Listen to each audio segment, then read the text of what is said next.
ఓం గం గణాధిపతయే నమః. హాయ్ అండి, అందరికీ నమస్కారం.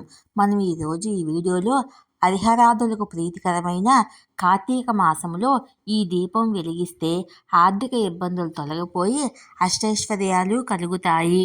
ఇంకా కార్తీక మాసం ముగియటానికి కొన్ని రోజులే సమయం ఉంది. ఈ దీపాన్ని వెలిగించి మీ ఆర్థిక కష్టాల నుంచి గట్టెక్కండి.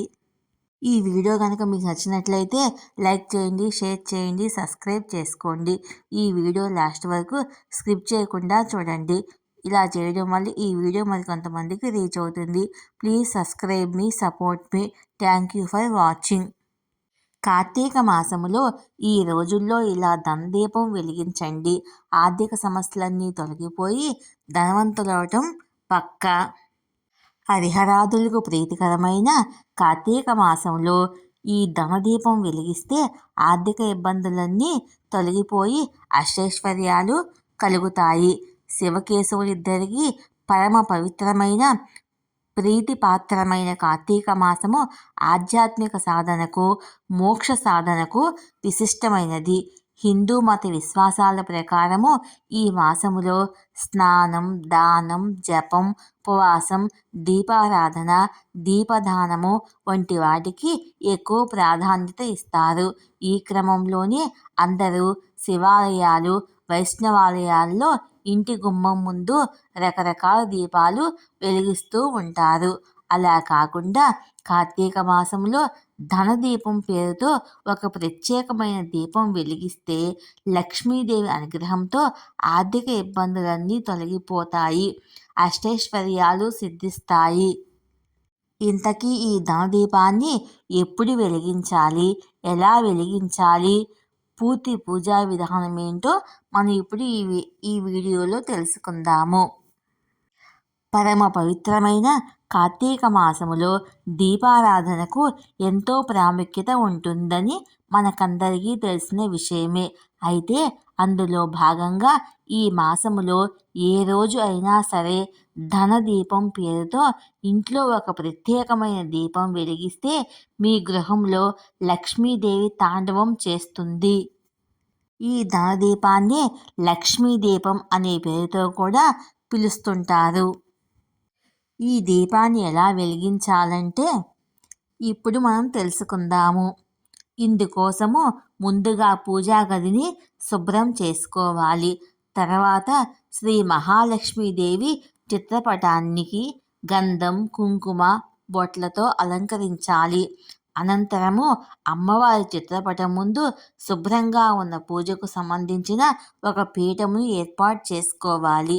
తర్వాత ఆ పీటకు 3 చోట్ల పసుపు రాసి కుంకుమ బొట్లు పెట్టి దాని మీద ఒక రాగి లేదా ఇత్తడి పళ్ళెంని ఏర్పాటు చేసుకోవాలి. ఆ పళ్ళెంకు 5 చోట్ల గంధం, కుంకుమ బొట్లు పెట్టాలి. ఆపై ఆ పళ్ళెంలో గుప్పెడు బియ్యం పోసుకోవాలి. అందులో కొద్దిగా పసుపు, కుంకుమ వేయాలి. అలాగే అందులో ఒక గులాబీ పువ్వును ఉంచాలి. ఆ తర్వాత 2 చిన్న మట్టి ప్రమిదలను తీసుకొని వాటికి పూర్తిగా పసుపు రాసి కుంకుమ బొట్లు పెట్టి సిద్ధం చేసుకోవాలి. ఇప్పుడు రాగి లేదా వెండి పళ్ళెములో ఉన్న బియ్యములో ఒక మట్టి ప్రమిదను ఉంచాలి. ఆపై ఆ ప్రమిదలో 3 చొప్పున యాలకులు, లవంగాలు, కొద్దిగా రాళ్ల ఉప్పు వేసుకోవాలి. ఆ తర్వాత రెండో మట్టి ప్రమిదను తీసుకొని మొదటి ప్రమిద మీద ఉంచాలి. ఆపై ఆ ప్రమిదలో ఆవు నెయ్యి లేదా నువ్వుల నూనె పోసుకోవాలి. అనంతరము అందులో 2 లేదా 3 ఒత్తులను కలిపి ఒక ఒత్తిగా చేసి వేసుకోవాలి. అనంతరము దాన్ని ఏకహారతి లేదా అగరబత్తితో వెలిగించుకోవాలి. దీన్ని ధనదీపము లేదా లక్ష్మీ దీపము అనే పేరుతో పిలుస్తారు. ఈ దీపాన్ని కార్తీక మాసములో ఏ రోజు అయినా వెలిగించుకోవచ్చు. అలా కాకుండా గురువారము లేదా శుక్రవారము వెలిగిస్తే ఇంకా అద్భుతమైన ఫలితాలు సిద్ధిస్తాయి. అయితే రెండో మట్టి ప్రమిదలో దీపాన్ని వెలిగించిన తర్వాత జవ్వాది అనే ఒక సుగంధ ద్రవ్యము పూజా స్టోర్లో దొరుకుతుంది.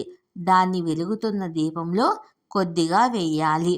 ఇక దీపం కొండెక్కిన తర్వాత మొదటి ప్రమిదలో ఉన్నటువంటి యాలకులు, లవంగాలు, రాళ్ళ ఉప్పును తీసుకొని ఎవరూ తొక్కని చోట చెట్టు మొదట్లో వేయాలి. అలాగే పళ్ళెంలో ఉన్నటువంటి గులాబీ పువ్వును ఎవరూ తొక్కని ప్రదేశంలో వేయాలి. దీపం వెలిగించడానికి ముందు ఈ పని చేయాలి. దీపం వెలిగించడానికి ముందే మీరు ఒక ప్రత్యేకమైన పని చేయాలి.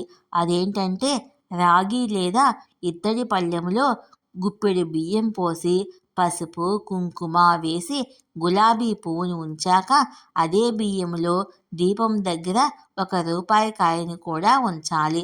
ఆ తర్వాత 2 చిన్న మట్టి ప్రమిదల్లో ధనదీపాన్ని వెలిగించాలి.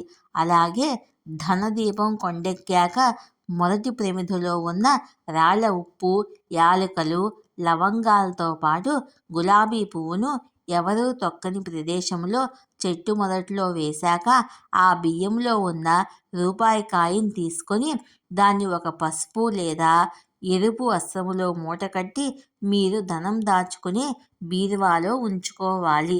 అనంతరము ఆ పళ్ళెములో ఉన్న బియ్యంతో పొంగల్ తయారు చేసి లక్ష్మీదేవికి నైవేద్యంగా సమర్పించి మీరు ప్రసాదంగా స్వీకరించాలి. ఇలా ఎవరైతే కార్తీక మాసంలో ఏ రోజు అయినా మరీ ముఖ్యంగా గురు లేదా శుక్రవారం నాడు ఈ శక్తివంతమైన ధనదీపాన్ని వెలిగిస్తారో వారి ఇంట శ్రీ మహాలక్ష్మీదేవి అనుగ్రహంతో ఆర్థిక సమస్యలు తీరిపోయి అష్టైశ్వర్యాలు సిద్ధిస్తాయి. ఈ వీడియో కనుక మీకు నచ్చినట్లయితే లైక్ చేయండి, షేర్ చేయండి, సబ్స్క్రైబ్ చేసుకోండి. ఈ వీడియో లాస్ట్ వరకు స్కిప్ చేయకుండా చూడండి. ఇలా చేయడం వల్ల ఈ వీడియో మరికొంతమందికి రీచ్ అవుతుంది. ప్లీజ్ సబ్స్క్రైబ్ మీ, సపోర్ట్ మీ. Thank you for watching.